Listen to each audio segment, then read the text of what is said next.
Well, the interesting thing about our model is that we actually treat all addiction very similarly. So you have to be able to identify specifics, and you're always dealing with subtleties and nuance. And every person and every experience is different, and so you want to honor that. So it's not some sort of a rubber stamp. But it is the same core mechanism that's driving the dysfunction in every type of addiction. So that's a huge advantage for us in terms of what do we do. So when you're talking about more subtle addictions, let's say, for example, you could have an addiction that I just discovered in myself.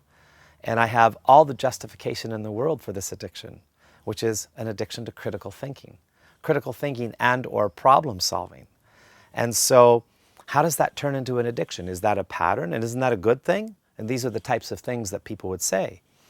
And whether it's critical thinking or drugs or alcohol or shopping or gambling, we look at the behavior as relatively benign. We look at the substance as relatively benign. There are some exceptions to that.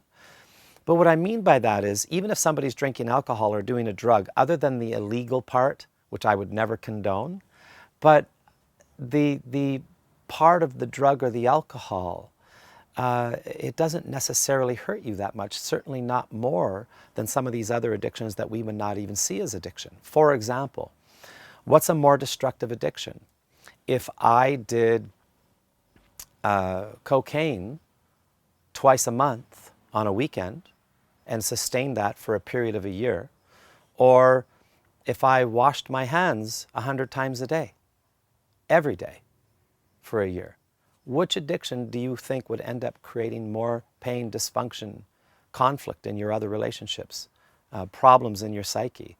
And so we say it's to the degree that the addiction defines you, the depth and severity with which you lose yourself to that particular belief or behavior.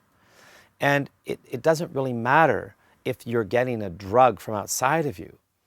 Our discovery says that we're all getting a drug from within inside of us that comes from the brain, that triggers a flood of different chemicals that affect the body, and that ultimately we become addicted to a variety of these, including stress hormones and neuropeptides, dopamine and beta endorphin, a variety of different chemicals that we get addicted to.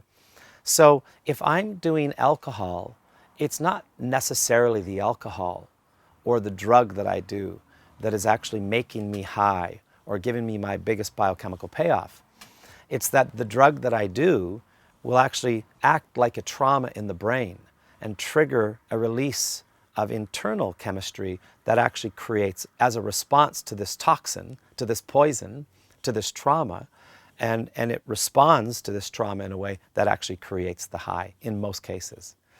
So the same sort of thing is happening with your emotional addictions or behavioral addictions. And we don't ever repeat a behavior that we don't get some sort of a payoff for.